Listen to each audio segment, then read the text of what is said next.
Sam asked me a number of points about whether or not. Okay, just so you know, he's starting to roll, so you can finish your thought and then I'll start asking you. Sure. She asked whether or not people were getting into this, mostly because of the economic situation. I see two other things at work. One, we have the internet, which allows us a level of communication globally unprecedented in human history.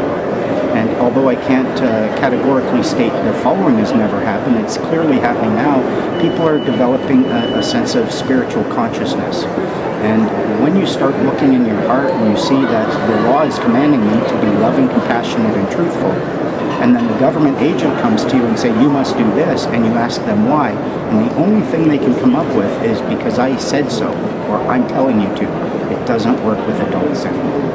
And that's the big problem. I see a confluence of these three things coming together. And a lot of people are waking up to our financial system is essentially a scam.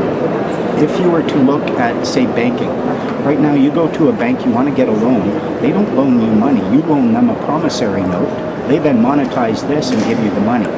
Now let's suppose that instead of a promissory note, which is a species of money, it has value itself. Imagine you went there with an ounce of gold and you said, I want to get some money and here's my collateral. They take that gold, they sell it on the market, they take a picture of it, and then when after you paid off, you go back and you say, I want my gold back, all they have is a picture of your ounce of gold, and they say, here it is. So they're essentially taking our promissory notes, putting them out on the international market, selling it, and there is very little evidence that they're suffering any sort of loss at all. And if people recognized that that promissory note had value, just like gold, they wouldn't be able to do it. Okay, let me back up a little. Okay. Okay, so when we talk to people about Freeman philosophy, sometimes people who do know about it will say to us, oh, I've heard of it, but there aren't that many of them in Canada. It's just a fringe movement. It's not that big a deal. Are they wrong? I don't know. I believe that we're actually global in nature. It's the World Freeman Society. We're in Australia, New Zealand, all over England, all over Canada and the States. There are chapters in South America or South Africa. We have chapters in Holland and Germany and starting up in France. So, I mean, it might be, I think people call it a fringe just to try to brush it off and to pigeonhole it so that they can ignore it. I think we're looking at a growth factor that once you reach critical mass, it's very quick. And I would agree with that 5 years ago. Now I think it's getting big. You find very few police officers who are unaware of this information. You will find very few judges who are unaware of this information and of our positions. So how big a deal is it in Canada, do you figure? Do you have any way of quantifying it? Not really. We've got members, and but I'm not the administrator for that, so I don't really know. But I'd be willing to bet upwards of 20 to 30,000 people have served notices on the government, establishing lawful excuse to disobey by way of serving a claim of right. Okay, so back up for me. When you say serve, I've heard of this before. When you say serve notice on the government, so that means literally writing a letter. Yes, it's in my research I found out by reading the Criminal Code of Canada that we do have the right to establish lawful excuse to disobey the government or the people in the government if we're operating upon a claim of right. So what we do is we serve a notice of understanding and intent and a claim of right. We express our understanding, we express our intent, and the goal with this is to establish discussion so that we can avoid conflict, and then we claim our right to engage in a course of action which otherwise could land us in a bit of trouble. Can you give me an example, a real-world example of that? The right to travel incident, let's say. Now, I know a lot of people, they operate with fear and they don't want unlicensed drivers on the road. But when you look at the license or the act under which you applied for your license, I'm assuming you have a license. Did you read the Motor Vehicle Act or the Highway Traffic Act before or after you got your license, or are you like most people and never even read it? You'd be hard-pressed to find in that act anywhere where your previously existing right to engage in, to travel privately on the highways was removed. So you're saying you don't need a driver's license? If all you're doing is engaging in travel, you're going from point A to point B, and you are not engaging in commerce on the highway, that's public roads, it's public highway, and no, you do not need a license to do it. Do you need a license plate?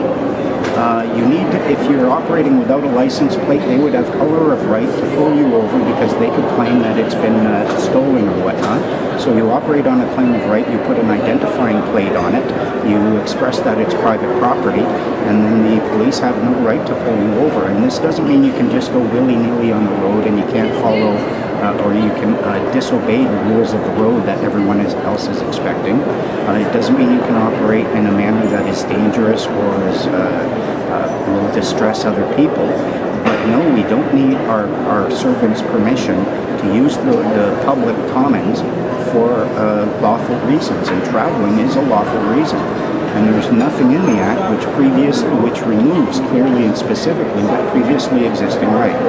So just so I'm clear, so what I might think of as driving, Right. getting behind the wheel, turning it on and getting on the road, you might call traveling. I would call that traveling if I'm not engaging in commerce. Okay. So in order to do that, you say you don't need a license. And when you talk about an identifying marker on the car, it doesn't sound like you're necessarily talking about a registered Ontario, for example, license plate. No. You're saying you don't really need a registered license plate. No. One of the tricks, my first book that I wrote was called Registration Application Submission Means Drop and Bend Over and Don't Expect Lube, How the Government Really Gains Power. I was a little bit angry and big on long descriptive titles.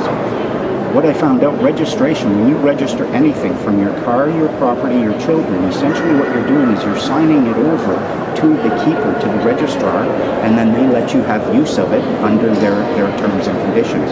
But are people going to get in some serious trouble if you say to them, you don't need a license plate and you don't need a license? I mean, isn't that an invitation to end up in court or jail? It's not really an invitation to just run out and operate in an immature fashion, because it does require people to study the law and understand what's going on and operate on the claim of right. But across the country, I've got emails from hundreds of people who are doing it, and the police don't do anything as long as you're just staying with the flow of traffic and you're not, racing or doing stunting or anything crazy. What's the advantage of not putting a license plate on your car or not having a driver's license? Like, what do you get out of it? I think it's empowerment. I think people look at the existing acts, they're asking questions. The government or the people in the government just say that's the way it is, you have to do it, take it up with the judge. And they're starting to recognize that there's a great deal of deception relied on by the government. And we want our country back. We see that they're relying on this deception, and so it's people just exercising their rights. And to ask, what is the benefit of this right? It's a right, and who knows how important it might be in the future, where I don't know, years and years ago, people would get on the highway and they would travel and they didn't have to go ask permission to do it. And people are getting tired of a government that treats us like children. They claim to be public servants, but then they're acting like the nanny and forcing us to ask them permission in order to secure rights which our grandparents exercised without thought. So, okay, so I understand on the car front, but when we first started talking, you talked about the economy being sort of an incentive for people to partake in this. Explain to me why. Well, it's human nature. I think people very rarely look into issues like this unless they do become uncomfortable. I mean, it's a sad fact of human nature that they don't really care about injustice unless they're aware of it and it affects them. And because of the economy thing, people who otherwise would just look at us like a fringe group are starting to be affected, and they are starting to wonder what's going on here. I mean, we have tradesmen who want to work, we have people who want to hire them, but the only thing lacking is the tool necessary for us to engage in order to engage in exchange and commerce. And the reason is because our money supply is being drained from us, and the government is not fulfilling its function to put money in circulation without interest attached. So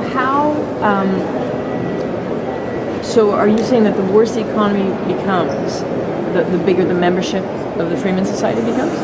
I don't know. I think that would be part of it, but I also don't think that's the only thing that's required. I think a lot of most of the Freemen I meet, it's not because they want more money.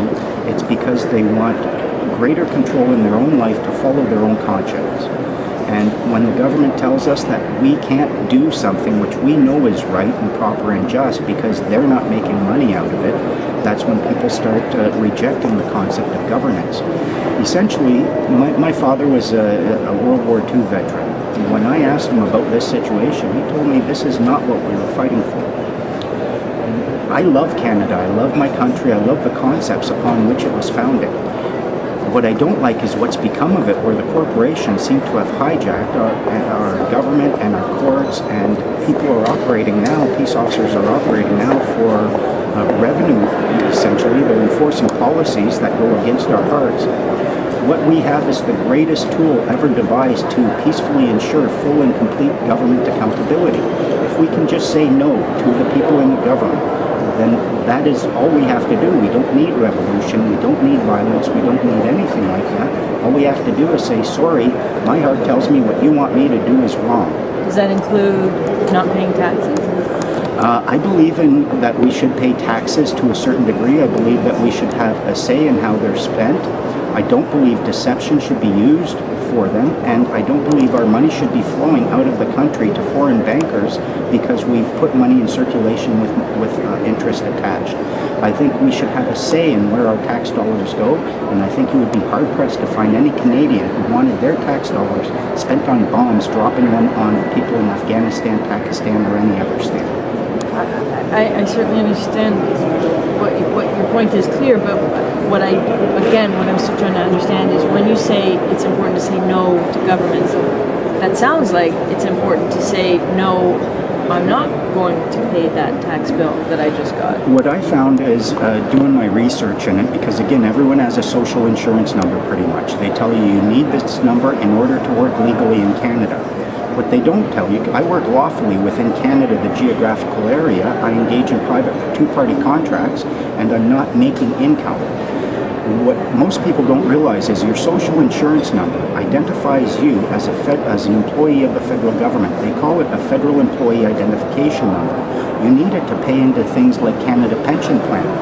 The courts have ruled that a pension is prima facie evidence of an employee relationship. It used to be called unemployment insurance. Now it's called employment insurance because they ensure you're always employed. Because you have this number, now you have an obligation to pay income tax on any money that comes in. It's kind of like a day job kind of thing where you go for temporary jobs, but because you're working through them, providing a service as an agent for that agency, you have to give them a cut. It's pretty much the same thing with Canada. They don't tell you that the Canada you're working legally within is not the geographical area, but a legal entity. And we have no obligation to have a SIN. We have no obligation to operate as their employee. Because I don't have one, I can't collect welfare or unemployment or the Canada pension. But nor am I now bound by the rules which do bind employees of the federal government. Because I've given up the benefits, I don't have the burdens. But most people are completely unaware of the fact that they're operating under a contract for service. They're first and foremost an employee of the federal government, operating under that contract for service, and therefore they have to give some back. But we're not obliged. So what I hear you saying is that if you don't have a social insurance number, then you're not obliged to pay taxes. If you ask CRA what your account number is, they will give you your social insurance number. Because we have the right of association, I've chosen to exercise that right. I'm not associated with any social insurance number, and therefore I simply don't have an account with CRA. Do you have a health card? Nope. No, when I did my claim of right, I was in BC, and what I told them, because of consumption taxes, very difficult to get away from those. I mean, GST, PST, and things like that. So what I claimed, instead of trying to get an exemption and fight about it, I said, listen, take that money and put it towards any healthcare costs that I might have. And bear in mind, we have a right to healthcare as it is. There's really no reason for us to be paying for insurance for healthcare when the government has the power just to print up the money as it's needed for these, instead of going to the Rothschilds and asking them to borrow some money, which we then have to pay back with interest attached. They should just be creating it, putting it into circulation. And I had need to use the health services in BC when I broke my elbow, and they fixed it for me, and then I asked them for a bill. Just give me a signed bill and I'd pay it, because it was my own stupidity. I figured I'm liable for this. And they looked into their records and they said, no, Mr. Menard, you're fine, you're covered. We don't want any money, and no one wanted to present me a bill. No one wanted to put their signature on a piece of paper and demand payment. And yet you don't pay taxes.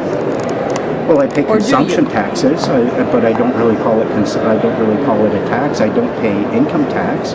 I have no obligation to pay income tax. And what most people fail to realize is, when you work and you get paid a wage, that's not even really income. Income is if you have, say, money and you invest it and you get interest on it. That's income. That, I think, people should pay interest on. But if you go out and you are engaging in a trade or anything like this, that money you receive is not income. It's not really taxable. What's your stance on mortgages? I think it's the biggest scam this planet has ever seen. I mean, we have the land, we have the people who want to work, we have the need for it, and instead of just working together and building up our communities and having the government create the money we need for that so that we can engage in fair exchange, we have to go run to the banks. There's a reason they're making billions of dollars of profit per quarter while other people are struggling on the street. Essentially, if you look at their documents that they send people, mortgagees, it says your loan, your loan. These are made by lawyers. They know exactly what they're talking about. A loan is either a noun or a verb. When they say your loan, they're referring to your actions. Essentially what happens, we go to a bank, and it's not the bank lending us money, it's us lending them a promissory note, which is a species of money. They then take it, sell it on the market, they get paid that way. Now they also demand money from us, and then insurance or interest as well. And then when we're all done, they don't give us back our note because they've already sold it. The deception would be very, very clear if people, instead of thinking about a promissory note that they signed to get the money, they walked into a bank with a chunk of gold and said, here's my chunk of gold, give me some money so that I can go pay and build my house. Then what they do is they sell that gold on the market, they demand that you pay them back for the money that they gave you, and then when it's time for you to get your gold back, they give you a picture of the gold that they had. So what does somebody do who's, in your estimation, someone who is maybe having some tough financial times, has become interested in the Freeman philosophy, and has a big mortgage and a big tax bill? What do they do? I mean, within the Freeman philosophy... Step one is educate yourself. Step one, don't listen to me, don't take my word for it. Educate yourself, do your own due diligence. What I generally do is I instruct people or advise people or suggest that they do LSATs, law school admission tests. They study those, do one a day for 30 days, and then when you read these acts, you'll be able to actually understand it. Otherwise, it looks like it's legalese. It's not even French, it's not even English, and it's a highly technical, very precise language. And in order to understand it, we need to educate ourselves. Based on your understanding of the law, is it necessary to pay a mortgage, or can you get away with not paying? If the bank has not suffered a loss, then you don't owe them anything. If they have suffered a loss and they can prove it, then yes, I think you should pay. What does that mean if they've suffered a loss? Well, if you come to me with an ounce of gold, and I say, okay, I'm going to hold on to this gold, and I'm going to give you $1,000, and you say fine, and then I take this ounce of gold and I sell it, and now I've got my $1,000 back. I've never suffered a loss. But if someone has a $100,000 mortgage at a bank and says, these payments are very difficult for me, is it I'm just trying to get, I know what you're saying about gold, but imagine for a moment, like CBC, it's a pretty big corporation. When they receive a demand for payment, they don't just automatically pay. If they did that, whoever put out the money would get fired. They go through a proper administrative process where they say, okay, I understand that you've served me with an invoice or a bill, some form of demand for payment. I would do a conditional acceptance and I'm willing to pay, but I need to see a contract and performance of that contract. Otherwise, I'm going to get fired for giving you CBC's money. I can't just give it to people who just demand it. People are doing the same thing with the banks and saying, okay, I understand that you claim I owe you money, but I want to see the original document that I signed. I want to see that promissory note. And if the bank has sold it already on the market, they've got nothing. They've given up whatever it was that gave them the power to demand the payment. Does this actually work? Oh, yeah. To say I'm not going to pay my mortgage? It's not, I'm not going to pay. It's, I will pay if you can prove certain things. So you accept their demand to pay, but upon conditions and upon them proving that their demand is in fact lawful. And does it actually work to, by not having a social insurance number, not be required to pay taxes? Does that work? You mean income tax?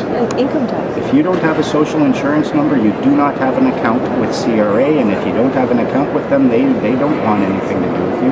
But most people get a social insurance number very early in life. Then what? We have a right of association, and we can change our associations at any time. And this came to, I was helping a guy with CRA, and they tried to tell me that I had an account with them. I said, no, I don't, and we tested it. Let's see, is there a social insurance number associated with it? They said, yes. I said, well, that settles it. I'm not associated with any sin. And they said, well, yes, you are. I said, no, I'm not. They said, yes, you are. I said, let's prove it then. Let's take it to court and decide whether or not I have the right to decide whether or not I'm associated with a number or not. They didn't want anything to do with that. Because, of course, I'm sure the courts would side with us. There's a reason that we have a SIN through submission of an application for it. They don't just assign it at birth. It's a choice. So this works? Yeah, I found it works. And more than that, it works if you have the proper intent. If you're just looking to get rich off of it, good luck. They're going to recognize that. They're going to come down on you. If you're doing it because you are, in fact, motivated by love and you're guided by peace and you're trying to build a better country, then yeah, you've got some good intent, you've got some good motivation, and you'll be able to overcome. They do test you. They will come and try to test you and test your knowledge. So you can't just rattle it off. It's not like getting a license like we're used to, where we just flash it, oh, I've got it, you can't touch me now. But it does work, because when it all boils down to it, we're all human beings on this planet. It's a common law jurisdiction. The people in the government are bound by the law. The rule of law recognizes that equality is paramount and mandatory. The only form of government recognized as lawful is representative, and representation requires mutual consent. So we can, one-on-one, just revoke our consent and say, I don't consent to you dropping bombs on these people anymore, and I don't want you to do it with my money. So no, I'm not a member of your body politic. So here's where I get a little confused, though, because the Department of Finance has said very clearly, as has CRA, that there are all sorts of schemes like this, as they refer to it, that are myths, and they do not work. Well, you would have to explain that to the thousands of people who have successfully discharged their student loans by looking and reading the Act and seeing the fact that within the Act under which they applied for their loan, there's a section which very clearly speaks about discharging your loan using set-off or deduction. CRA will take money if they owe it to you and you owe student loan. They will take that money and use that section to pay off your student loan. But we also own a portion of this country, we own the resources, and we have a right to access those resources to pay it. We're not saying I'm not paying my loan. I'm saying go here to this account I had no idea about and grab it from there and pay it. Okay, that's an interesting point. You're talking about the birth certificate to these ends, so we got one here. Okay, because I genuinely don't understand. Forgive me, but I blocked, just for TV, I blocked out the name. No, fair enough. Nobody needs to know. No. You should also block out that number there. Okay, we will do. Sorry. This number right here, what I believe and what makes sense to me, and the reason it makes sense to me, if there isn't something like this in place, then the people who are extracting the resources of this country, which belong to all of us, are committing theft. If this system is in place, then they're operating under trust law, and it makes sense.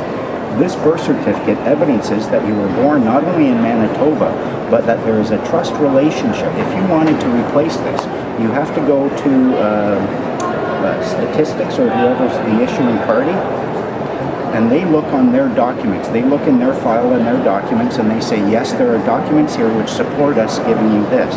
This actually evidences that there is a stock certificate, a security, if you would, a security evidencing your ownership in the country.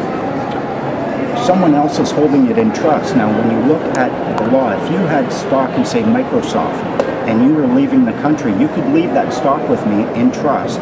I would now be the stockholder, you're still the owner. Because I'm the holder, the dividends would flow to me, and trust law would say that I have an obligation to spend it in your best interest. It would also mean that when it comes time to vote on anything within that, I have the voting power, I have your proxy. But when you come and you redeem this and you say, look, give me, I don't want this, I want my stock certificate back, then I would have to return it to you. It sounds like you're talking about these numbers here. Yeah, what do these numbers correspond Well, it's to? funny, if you look at it, everything on here is identified as to function. Even the name, like you don't know your own name, but this one number is not identified as to function. If you look at some of the birth certificates issued in BC and Alberta and I think Saskatchewan, back when they were doing very well, you will find that this number is in green and it says revenue receipt, treasury use only. My question would be, who received what revenue, where did they receive it from, and where is it now? So what does that number correspond to in your mind?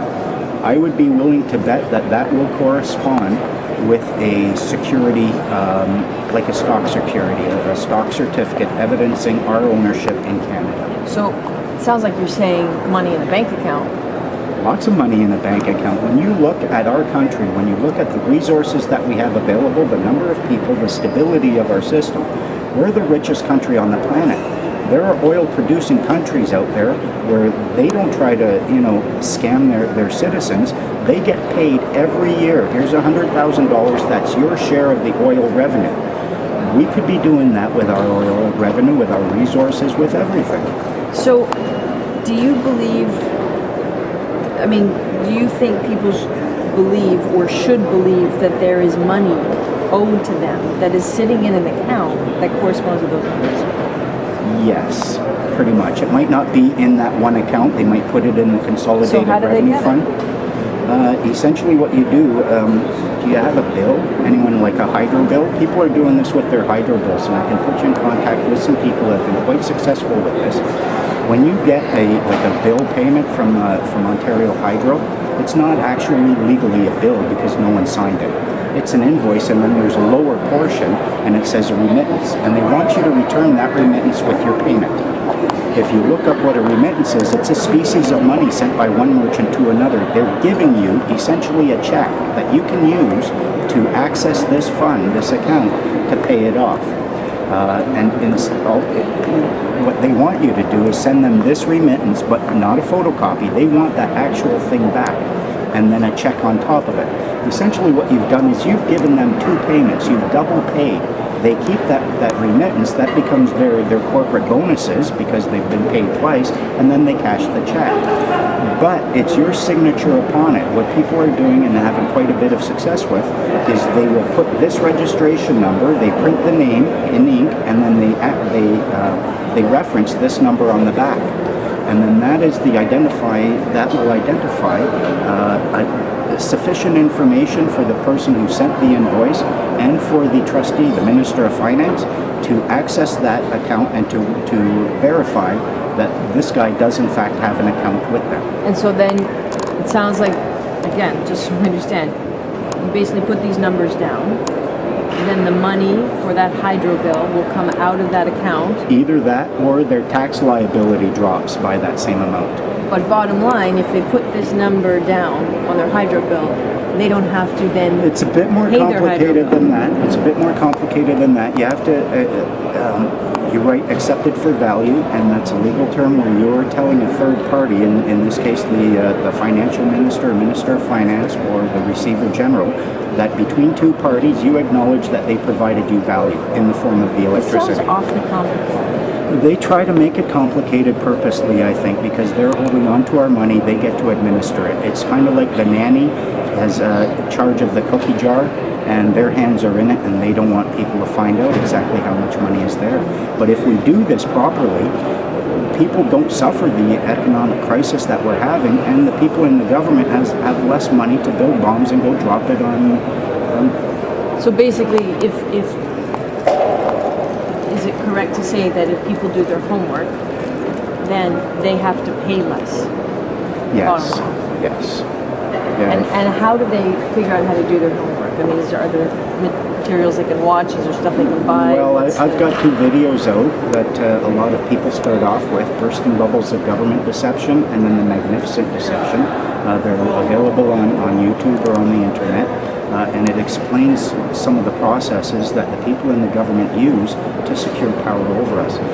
Because if you start to question these people in the government, they claim to be our servants, and yet they're commanding us and ordering us about. How does that work? The only function of law that would allow that is if we're operating within the capacity of a ward of the state or a child of the province. And because we allow that to happen, now our servants, we're not the master over them, they're master over us. And a Freeman is one who has recognized that this is a bit topsy-turvy, and we start claiming our power as master over our servants, and we give directives to our fiduciary agents, our trustees. But here's where I get confused, because it sounds too good to be true. Well, Canada sounds too good to be true. But, I mean, if you've never even looked into it, if you've never read it, I mean,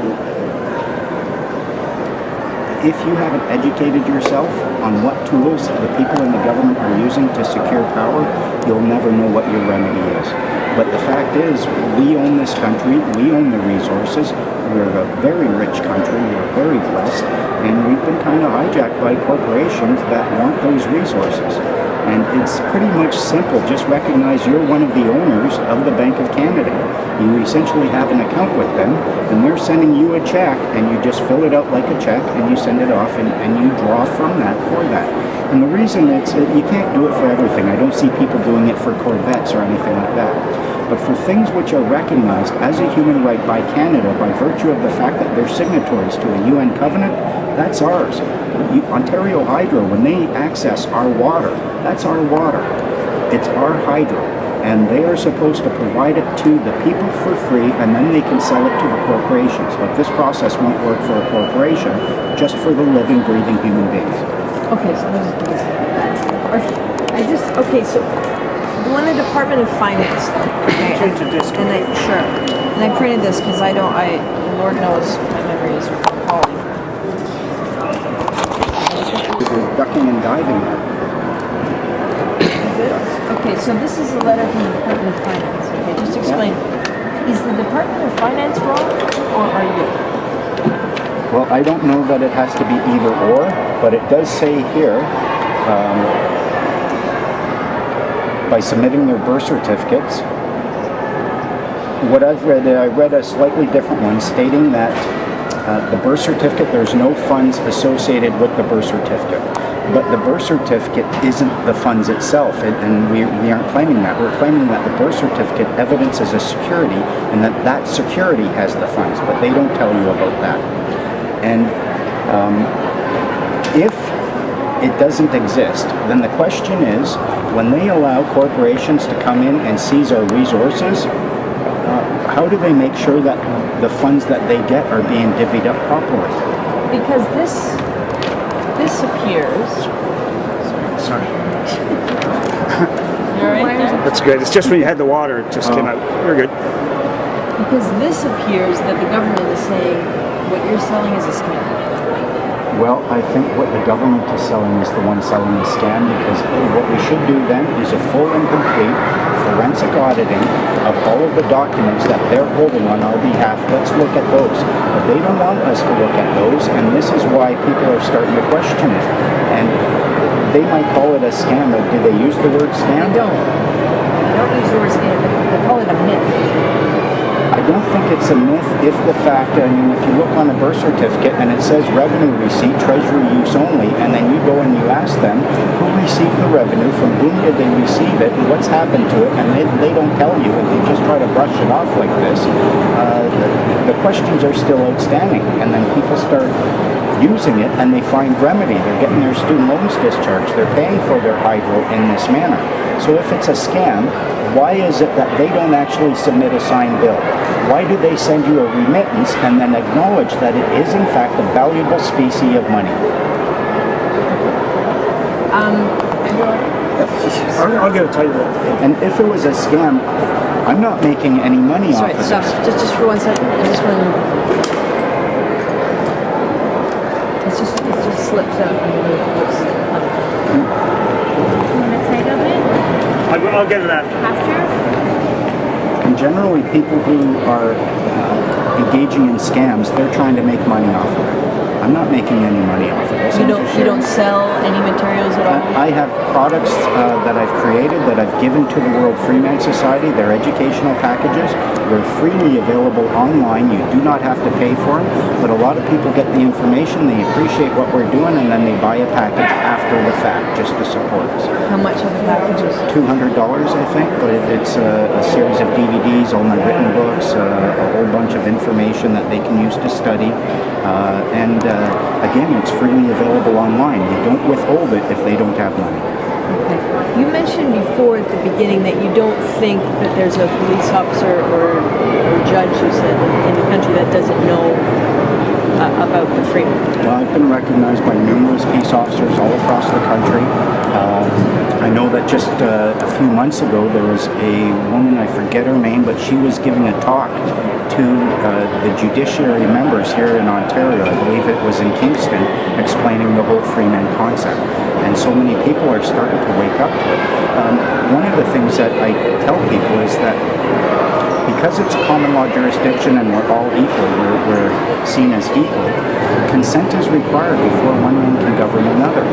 And it was Beverly McLaughlin, the Chief Justice of the Supreme Court of Canada, who in a talk in Vancouver back in 2006 stated that because Canada is a common law jurisdiction, equality is paramount, that no one can provide adjudication services without the consent of both members of the adjudication. So what happens when a policeman or a police officer pulls over a Freeman?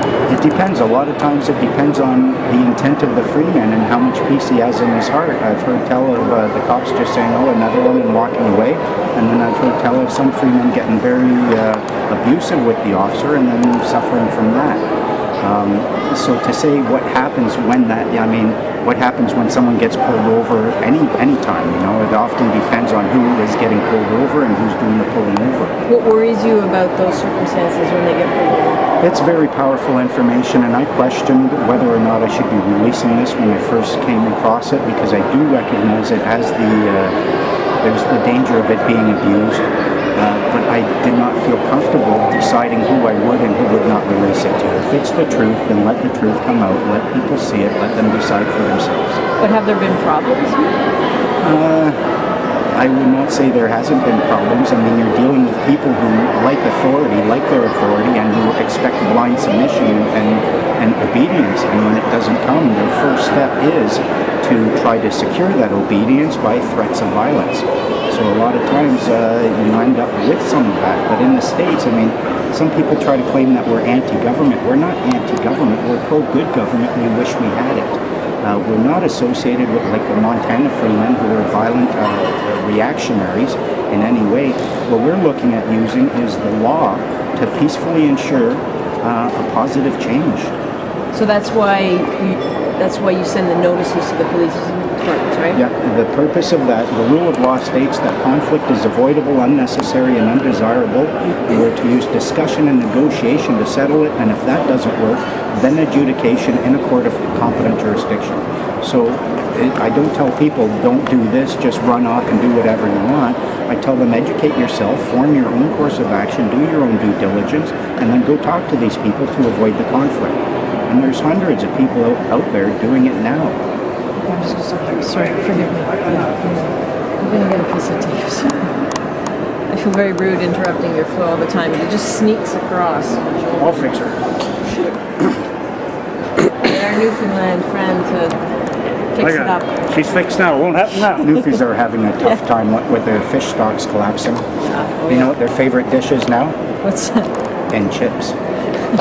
Hey, I can turn you any color, my friend. Be nice to Newfoundlanders. I love Newfies. You know why? You'll never meet a Newfie who can't work, can't drink, can't fight. And some of the men are just as tough. Anytime. Right, we're talking about the letter that gets sent. I have seen one of these letters, and I brought one, right, just to make sure that this is, it's notice of understanding and intent and claim of right. Yeah. Does that basically sound right? Here's the sentence that bothers me as a layperson who doesn't understand this. Okay, this is the one here that talks about firearms. And I don't know, I can't read it upside down, but Furthermore, I claim to exercise my right to possess unregistered, unlicensed firearms and ammunition and to use the same for target practice at a range or hunting for food or for protection of my flesh and blood body and all those under my immediate care, and further swear under oath never to open fire on another human unless as a last resort to protect human life or property. All he is doing is expressing the rights which already exist. He's not, I don't see anything here that is unlawful. should that unnerve police? Because police do seem to be unnerved by that. One of the things that this guy probably sent out as well is a promise of peace. Generally what I did is a courtesy letter, the notice of understanding and intent, and then the promise of peace.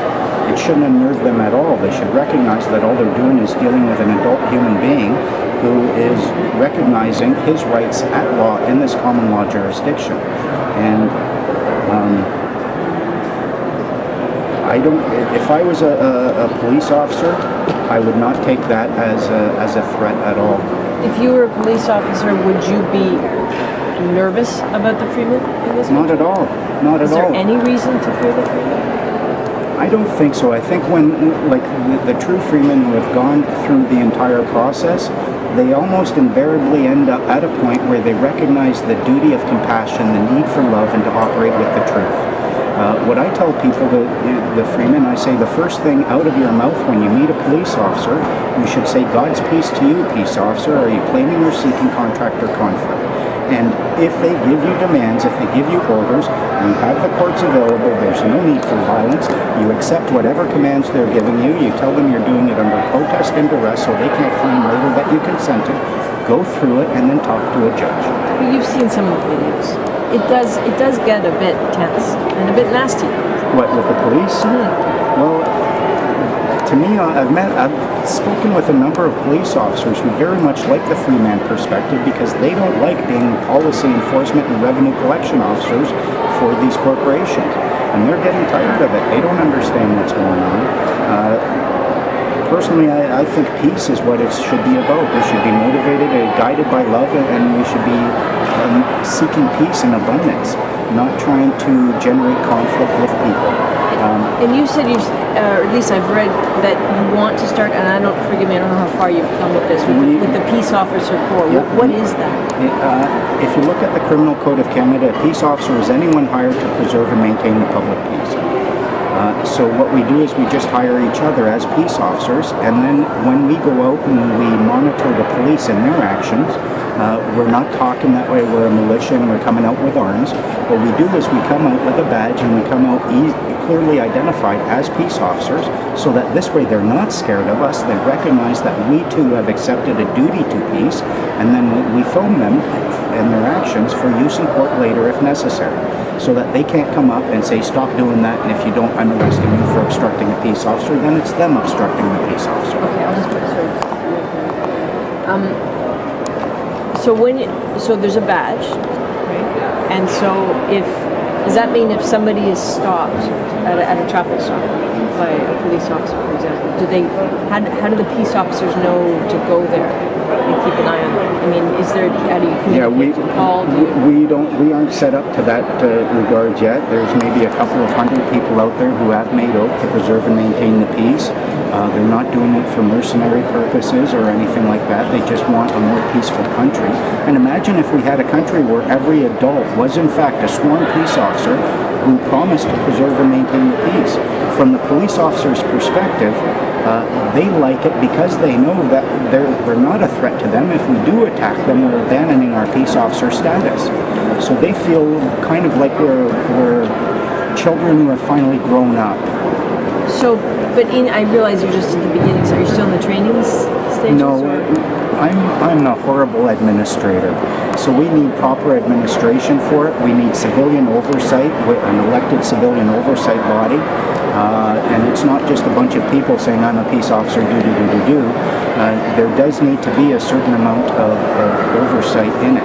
So what we're trying to do is establish an elected civilian oversight committee and then small groups, small divisions where it's just people in their own communities who accept the duty to preserve and maintain the public peace.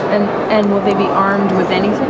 Video cameras, notebooks and pens, identifying jackets so that the cops know that we're not there to harm them, that we're not there to obstruct them in their duties, but they also need to know that we too are peace officers, and in a court of law, if we go testify against them, we're going to be granted the same status that they have. And it's just to monitor the police? No, it's to preserve and maintain the public peace. I know that I've helped people, if they were having a conflict outside of a bar kind of thing, and I could go up and talk to them and help them preserve the peace.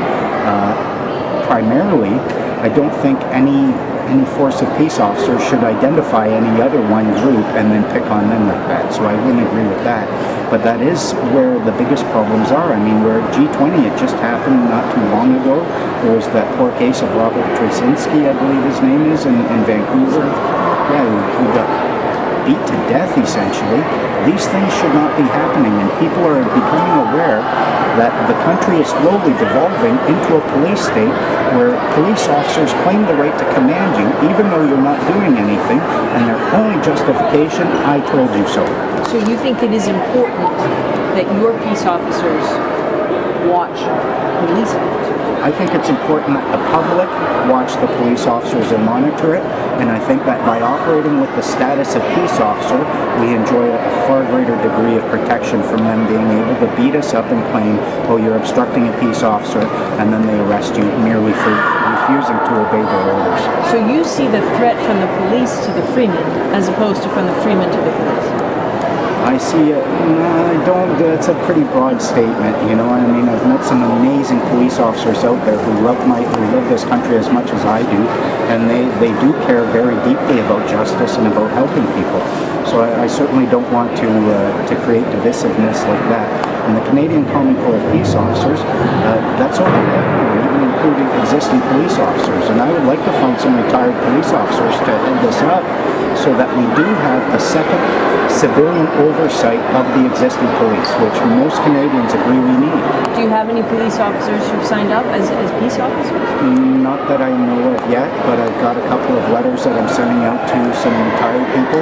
I am meeting this week with a group of people, including retired police officers, some people who were accountants in the government, ex-military, who see the dangers facing this country and who want to find a lawful remedy against it.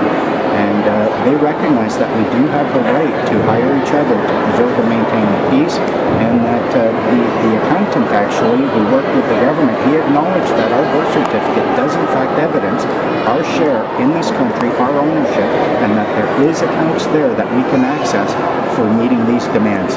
Okay, I just want to stop for 1 second. I don't get the sound. It's getting noisy. Okay, I'm just going to get a little bit closer. Sorry. Sorry. It's just, who knew, right? Who knew? It's a public space. Get some good shots for B-roll. Yeah, that's all. Ask them about it. Yeah. If there's a way just to keep them on a certain Yeah, let me just, this one, this one I see. They're not cooperating like No. they were not happy Just about little me asking. It's their lunchtime. Where you made the joke about you spoke to a man. You relate a story where you spoke to a man who said a cop came to him and said, I'm going to have to take this firearm away from you. And he said, that's okay, I've got 12 more or something. No, and it wasn't the cop, it was a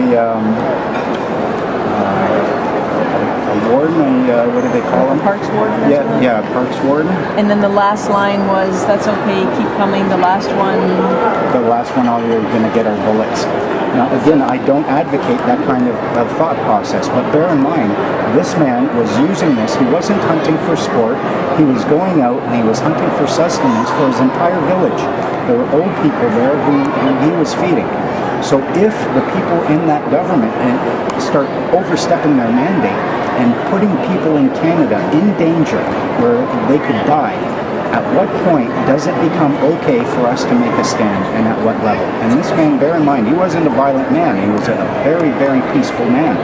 And he ended up finding his remedy with that, and they gave him back his firearms, and now they just leave him be when he's in the bush. But you relayed that story, and people laugh and they applaud at that story. But the implication of that is you push me too much, and I will shoot you. I hate to bring up, the Nazi Germany kind of thing, but if people stood then at the right time, they wouldn't have been dragged to those gas chambers. At some point, either we have to stand up or we don't, and if we don't, we end up getting pushed until we lose all of the rights that our forefathers fought, killed, and died for. Now, I'm not saying that we pick up arms and go out there and use them. I'm saying that there is a path where that is completely unnecessary. But are you also saying that it's not out of the question that could happen? And that you think it's within your rights? Historically, I think you would be blind if you didn't think that that's exactly what happens when you push any people too far. When the people in power start treading on the little guy, eventually the little guy fights back one way or another. The Freeman movement is about standing up and avoiding that by using words and making claims and filling our hearts with love and peace. It is not about picking up guns and going and bringing battle in a civil war. But you have that as a remedy. No, You say again. Help me understand this. Right? all I did was recount a story. I don't know that I would have responded in that manner. I probably would have said, well, I've got more at home and I'm going to go and take you to court or go figure it out in court. This was a guy, and bear in mind, he didn't know much about the Freeman movement, and he was angry and frustrated at the level of control that these people in the government were arbitrarily enforcing on him, taking his property and endangering his life and the life of his village. But you can understand how some people would interpret that as a threat. I think if they were to interpret that, probably. I mean, if someone said, yeah, you take all my guns until the last one, then all you're going to get is bullets, that's pretty much clearly a threat. But it also calls the guy who's taking the guns to task, and because he's still got 12 other guns to go, he should go and check whether or not it is in fact within his mandate to stop people from hunting for sustenance. And he never had that right. He overstepped his bounds. So here's what I want to understand from you, because we talked about this earlier, about the difference between sovereigns and freemen. What is the fundamental difference between the movement here and the movement in the United States? Because some of the language is similar. I think we're far more peacefully oriented. We don't have the gun culture that they have down there. And we rely on words and the law and the rights that are available to us, which most people seem ignorant of, and we're simply exercising those within a context that most people look at us and go, you can't do that, and why not? And Sorry to interrupt you. What bothers you about the movement in the States? it's me, and it's kind of violent from what I sensed. Bear in mind, I'm not down there. Personally, I don't have a gun. I have no desire to have a gun unless I was hunting for sustenance, and I would be very, very hard-pressed to use a gun against anyone when all I have to do is submit under protest and duress and talk to a judge. When you say talk to a judge, is it a remedy, and I've heard people talk about this before, you can take somebody to task legally and sue them.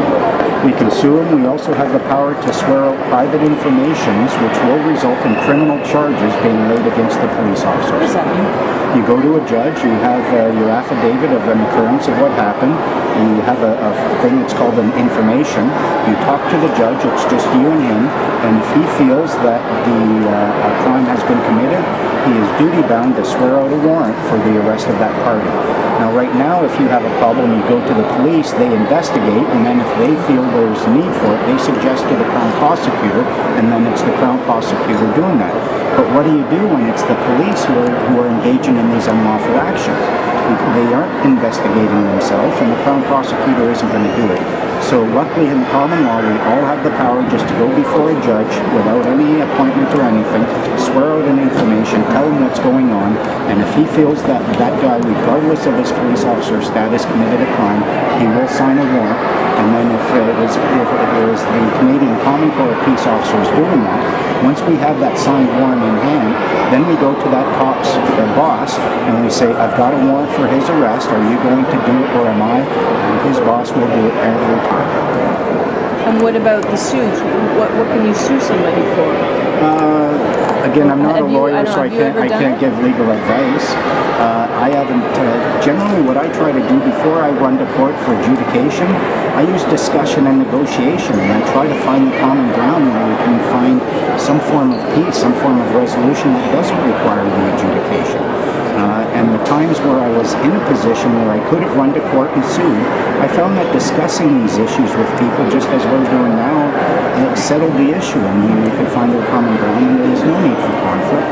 Court is a place for people with conflict. Adults should be able to settle their issues without, running to court. I ask about that because, when you read about it, I keep reading this phrase over and over again. I'm sure you've heard it, paper terrorism. There is a perception that Freeman are engaging in paper terrorism. I think that is such a perversion of the word terrorist. I mean, if all we're doing is serving notices, inviting discussion, making claims, and you're calling that terrorism, that's ludicrous. That's an abuse of that word. There are people who, like in the States, being motivated apparently just by money, have placed liens on people's properties. I don't suggest people do that. I mean, you need a court judgment in order before you do that. And some people, they come out, they're so focused on winning a conflict that they lose sight of the tools available to us to avoid the conflict and find resolution without it. So that sounds tricky for you because what I think you're saying is that this is the ideology is there, but it's not a unified movement in the sense that there are rules and protocols and whatnot. So some people interpret it one way and some people interpret it another way. It must be hard to sort of keep a handle on the reputation of it, right? When some people think it in one direction versus another. Yeah, and the thing is, when the one bad guy gets a lot of press and then everyone gets labeled as that, but what you don't see are the hundreds and hundreds of people who haven't done that, who are using, love. For the most part, people are looking in their hearts, they're finding love and compassion and truth, and then they look at these body of words, which is rapidly growing. We struggle under a body of words greater than the people in Soviet Russia ever had to contend with. And you don't find compassion in there anywhere. You don't find the word love in there. You find very little truth. And people are getting tired of that. There are, sorry, I strayed a little bit, but back to the States conversation we're having. There are people in the United States who come here to train police officers on how to handle an encounter with Freeman. And they say that there is danger here. They have not seen a level of violence here that they've seen in the United States, but they believe that there is the potential for great danger. What do you say to that? I say they should operate within their mandate and follow the law, and there would be no danger. Because any danger that they might contend with is likely going to be a result of them overstepping their own mandate, their bounds of the law. And if they don't do that, there is no danger because all we're doing is exercising our rights. So is it overstepping the law then? Just understand that if a police officer pulls somebody over and says, can I see your license registration? And gets handed a piece of paper from someone says, I'm not driving, I'm traveling. And the police officer says, that's it. You don't have a proper license plate, or you're speeding or whatever, I'm taking you in. Is that a situation that could lead to danger? When people go through this process, it's almost like the 5 stages of grief. The first one is they reject it. The second one, they get angry, and then they start accepting and realizing that our enemies are not the police, it's not the government, it's fear, anger, and shame in our own hearts. So once they address that, then they get to the point where they would likely be less of a danger to that police officer by identifying himself as a peace-loving Freeman than some other guy who has no idea what the law is. It's less random with a Freeman. They know what to expect. They're going to get a document. The guy's going to say, under protest and duress, I submit, I do not consent to this. Yes, okay, you can do, you've got the gun, I don't, and I don't want you to use it, and we both want to go home safe and sound today. So I think if I was a police officer and I truly understood what the Freeman movement was about, I would be supporting it, because it means they get to deal with more mature people who are more peace-loving and less of an unknown. Do you counsel people who talk about these traffic stops and realize you're not a lawyer and no one suggests that you suggest you are, but do you counsel people to cool it sometimes at these traffic stops and not get so hot-headed? Because again, we both see the videos, right, where people lose it. Yeah, what I tell people is that, and I came very close to becoming a police officer myself, and I've got a number of friends are, their biggest concern is in fact getting home safe. Their second biggest concern is whether or not they're going to be treated with the dignity and the respect that we all deserve. And if we want that in return, we've got to give it to them first. So ideally what I suggest to people is that when they get stopped, they say to the cop, the officer, God's peace to you, good sir. Are you claiming or seeking contract or conflict? It has to be one or the other. And if he's a peace officer, he can't be seeking conflict. And if he's claiming that there is contract, then it's up to him to produce it, not us. Two things. Getting loud. It's getting loud, so I'd like to talk for a lot longer. I have to cut this short before they've encroached on the space in our back. I'm sitting over here. So to that end, I want to ask you, because the word that you said, I mean, you used two words a lot, peace and love, right? I think we'd agree. I sound like a hippie. A little bit. I think we'd agree you've used that. But here again is where I want to clarify this yourself, because if I look on some of the websites and I see some of your writings, help you understand this, okay? This is a letter that you wrote, as I understand it, the police officer pulled you down. You will pay. I mean, very dearly indeed. Well, when you take someone who has a career like a police officer, and you go in and you bring criminal charges to bear against them, and you succeed in bringing those criminal charges, they end up losing their career. I think that's a very dear payment. Losing your career is one thing, but you could be lawfully shot and killed. Is that not threatening a cop? If just because a cop is wearing a uniform doesn't mean they are incapable of breaking the law or engaging in actions which are clearly threatening to our very way of life. And what I am doing here is giving them warning that this is what could happen if they don't actively learn the law better and start operating within their mandates. But how can you justify saying to someone you could be lawfully shot and killed? The cops say it to people in Canada all the time. Well, I'm not a cop, but that doesn't mean that they have greater powers. They're still, they do have greater powers, but it doesn't mean that they are above the law. The law allows us, whether or not people like it or not, to defend ourselves against unlawful actions that could take my life or take the life of someone else.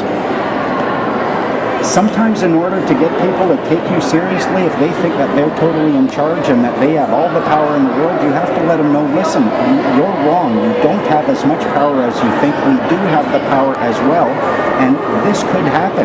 We do have the power to defend ourselves against criminals. And even if the cop is the criminal is a cop, it doesn't mean that we don't have that power. But you can appreciate, or tell me if you can, someone might read this and feel extremely threatened. And what I'm trying to warn them against here and elsewhere is that when you have the power structure coming down on people who are exercising and learning their rights, they're coming to the fact that this is a fundamental truth. We do have the power to defend our property, and we would be within the law to defend that property according to Section 39. I mean, all I'm doing is referencing the Criminal Code of Canada and showing them what that criminal code says.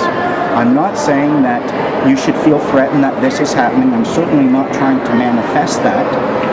But they should be aware that when they go up and they exercise their authority with their hand on their gun and they make other people fearful of their gun, this is the kind of thing that could devolve into a violent confrontation, and it should be avoided.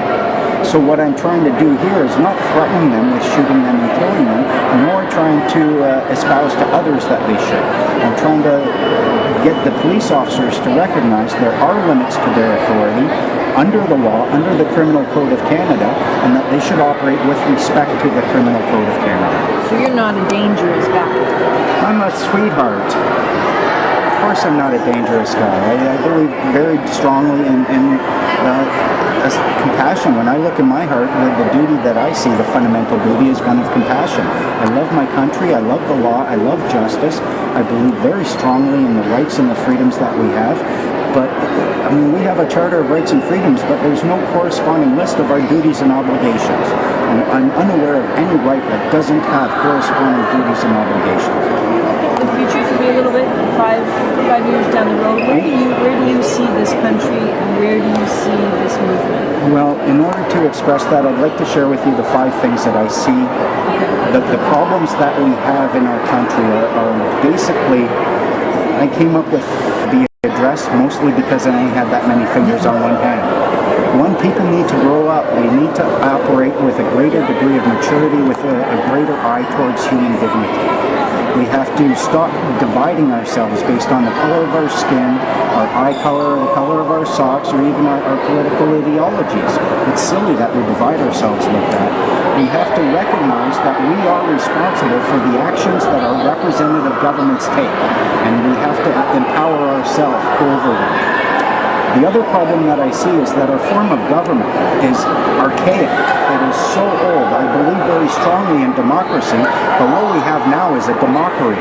And we now have the tools available for the direct democracy where we don't have to elect people every 4 years who we know are just lying to us to get into power and then do whatever they want anyways. Our form of government is not working anymore. People are very unhappy with it. The other thing is the courts. What I see happening is we're going to get direct democracy happening with a People's Congress, essentially a People's Congress, where just about any issue could be deliberated and determined and decided by the populace and not our representatives. We then need courts, maybe not new courts, but we need courts where only people have a voice, no corporations. If you want justice, you need to have truth. And if you allow fictions in your courts, truth has gone out the other door. So we need courts within which only people are heard and everyone is held accountable for their actions. We need our peace officers to recognize that their duty is to peace, not to enforce policies, not to collect revenue. First and foremost, it should be peace. And secondly, we need to figure out how to put our money in circulation without interest attached. So what I see coming is either a civil war where we end up with guys with guns on the street trying to enforce their will upon us because we're questioning it. And I see them building, spending $9 billion on new prisons because there's, unreported crime, when actually what they're going to be doing is just locking up dissidents. Or I see something amazing coming where we do have the tools available to create a Canada which is off the chart amazing, where it's peace and abundance and people are working together to bring dignity to the world. Now this is what you're talking about, what you're saying earlier is that the people connecting via the internet is really a really important unifier. Is there a physical space that people inhabit who believe in the movement? Yeah, there's all across Canada, all across the world. People are gathering in various coffee shops and gathering places and having seminars and talks and sharing information and talking about this. We don't have like a hall or anything. We don't have like Masonic halls or anything. Do you have land? I have land out in New Brunswick that is being held for me under trust, and I'm just going to be building a little cabin there so I can farm myself. Just for you? Well, there would be a small eco-village kind of thing. There's a number of eco-villages popping up all over the place where people are working together, where even if they don't have money, they have the tools, they have the know-how, they have the desire so that they could get through any economic crunch that comes. Because you look at the Amish, I mean, if the poo really hits the fan, they're well set. I mean, the meek do inherit the earth in that regard. And what we're trying to do is create smaller communities where we have greater say, and people are free to do pretty much whatever they want, provided they're not harming another human being, damaging property, or using fraud or mischief in their contracts. Is land important to movement? Like, is that a fundamental tenet? I think land is important to people. It doesn't matter what your political ideology is. You need food, and guess where that comes from? But I mean, in the sense of, in the same way that the numbers speak to money's owed. Do you, within Freeman's philosophy, is there a belief that land is owed? There is a belief not that land is owed, but that it is being held by the Crown in trust, and that we do have a right to claim it, not to take it, sell it, flip it, make money, but to steward it. And that we have a duty to the earth to steward it for future generations, and that means not letting the corporations in and raping the land essentially and tearing it up and leaving behind nothing but clear cuts and poison and you know, so it's not that we claim the land for ourselves, but that we claim it for future generations, and we recognize a duty to steward it properly. Is there anything that I haven't asked you that you think is important that people need to know? Well, I'd really like all the police officers out there to recognize that we are not a threat, we're not a danger, and that the true freemen out there are people who want to do better for our country, and that for the most part, as long as they're operating within the bounds of the law, so are we. And even if they don't, then we still do operate within the bounds of the law. You said the true freemen, though, but are you worried at all about people who maybe co-opt the philosophy? And some people, they come into this information and they have yet to develop the necessary psychological outlook. It is potentially dangerous information, and they think that they can do anything and that they're above the law. And I'm hopeful that I don't know, there's nothing I can do about it. I wish there was. I can't vet people and say, you can have this information, you can't. It's out there now. The seeds have been planted. And for the most part, I think that what they'll find is it's kind of like they're the babysitter, and now the people are growing up and saying, I don't need you babysitter anymore. And that's when the conflict comes, when the babysitter tries to argue and say, no, you can't, because who am I going to babysit then? That's where I see the problems coming, is from them holding too strongly to the idea that we need to be governed. If people are governing themselves properly, we don't need to be told exactly, how to operate. If we're operating within our community standards, we're not hurting anyone. I do have a couple of questions for you, though. If there were a couple of countries in Africa, two neighboring countries, and then they announced to the world that they were getting rid of the border between them and creating a common perimeter for the purpose of security and economics, and that their security forces would be operating here and theirs over here, wouldn't it be obvious to you that they're actually creating a new country and merging their two old countries into one? It would become obvious, would it not? But what are you saying? I'm saying what's your that analogy? that's what's happening with Canada and the U.S. is that the people in power are, to me it appears, to be selling us out, and they're trying to create one giant country by getting rid of the border between us, creating a common security perimeter, and then amalgamating the security forces within the two. You end up with a de facto new country. It's not two separate countries at that point, because that which defines a separate country is now defining one mass. Following that logic, then, would it not make... you talk about the differences between the freemen and the sovereigns in the United States, but following that logic, it would sound like the interest is in bridging a connection between the freemen and the sovereigns. If you believe something very similar I to don't what they really believe, like the term sovereign so much. well, and they don't like freemen either, so, Yeah, the term sovereign to me is a bit of a misnomer. I mean, it's if you're a sovereign without any subjects whatsoever, and you don't have anyone to control, I mean, But if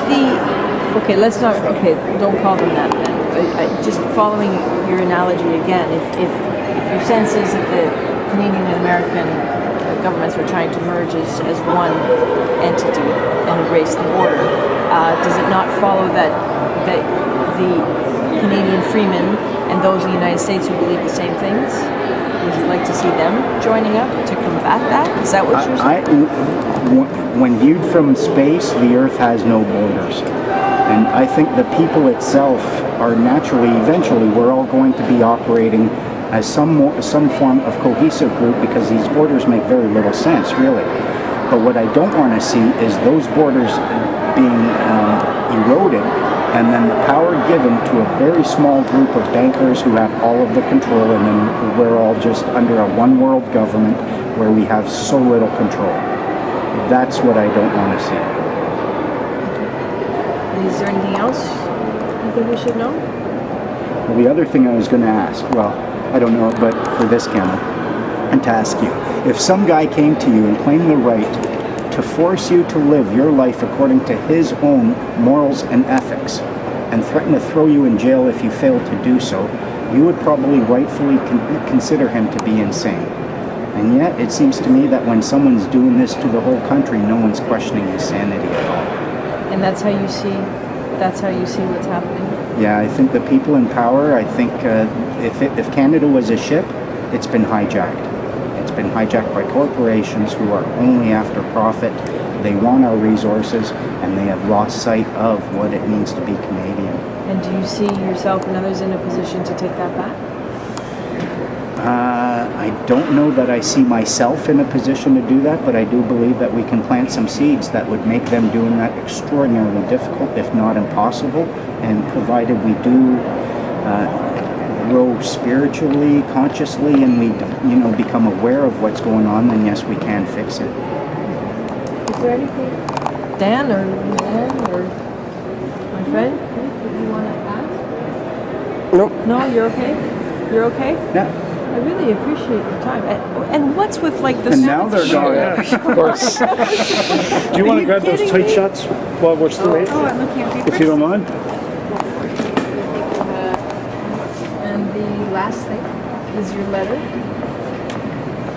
This right here, what I wanted to do is to bring their attention to the powers available to us under Section 39 of the Criminal Code, so that they would not act with complete disregard to it, because there is danger to them if they do. Sending that letter to a cop.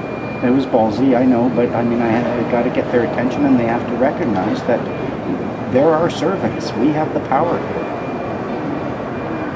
I certainly hope that they never get shot. I don't want to see any bloodshed. I certainly don't want to see bloodshed as a result of the words I've spoken.